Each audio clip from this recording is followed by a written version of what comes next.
YouTube பொறுத்த வரைக்கும் விஜய் வந்து உலக அளவில் ஃபேமஸாக இருக்காரு. அவர் குரல் கொடுத்ததுனால தான் இலங்கை பிரதமர் அங்கே வந்தார். மறைமுகமாக சீனாவுக்கு அந்த இதெல்லாம் ஒரு தகவல் இல்லை. கச்சத்தீவை பொறுத்த வரைக்கும் அது தமிழகத்திற்கு உரிய இடம், இந்தியாவினுடைய ஒரு பகுதி. துரதிருஷ்டவசமாக 1970களிலே காங்கிரஸ் ஆட்சியில், மத்தியிலே தமிழகத்தில் திமுக ஆட்சியில் அது தாரை வார்க்கப்பட்டது என்பதில் யாருக்கும் மாற்று கருத்தே இருக்க முடியாது.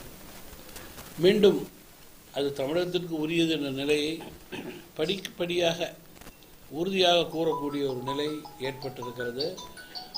மத்திய அரசும் அதில் உறுதியாக செயல்பட தயாராக இருக்கிறது.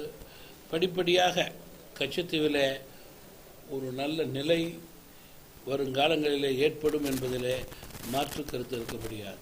கட்சி துவக்கி பிரச்சாரத்தில் ஈடுபட்டிருக்காரு. அதனால வாக்கு சதவீதம் குறைய வாய்ப்பு இருக்குதா? அது எப்படி நீங்க இந்த அரசனுடைய மக்கள் விரோத போக்கை எதிர்த்து தமிழகத்தினுடைய பெரும்பாலான கட்சிகள் இன்றைக்கு தங்கள் கட்சியின் சார்பிலே மக்களை சந்தித்து ஆட்சி மாற்றத்திற்கு அடித்தளமிட்டு கொண்டிருக்கிறார்கள்.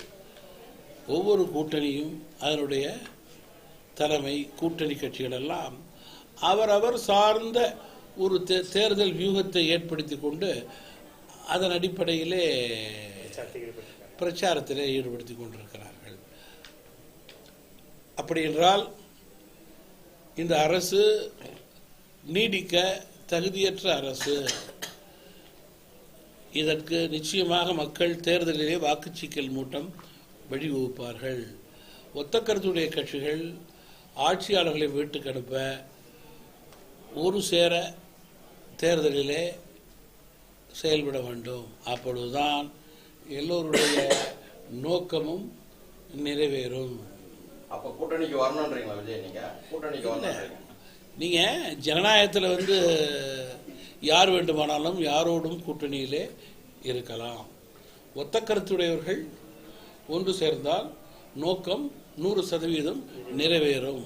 இது தமாகவினுடைய கருத்து. தேர்தல் முடியும் போது உண்மை நிலை எல்லா கட்சிக்கும் வெளிவரப்போகிறது. தேர்தல் முடியும் போது உண்மை நிலை எல்லோருக்கும் வெளிவரப்போகிறது. அதிலையும் மாற்று கருத்து முடியாது.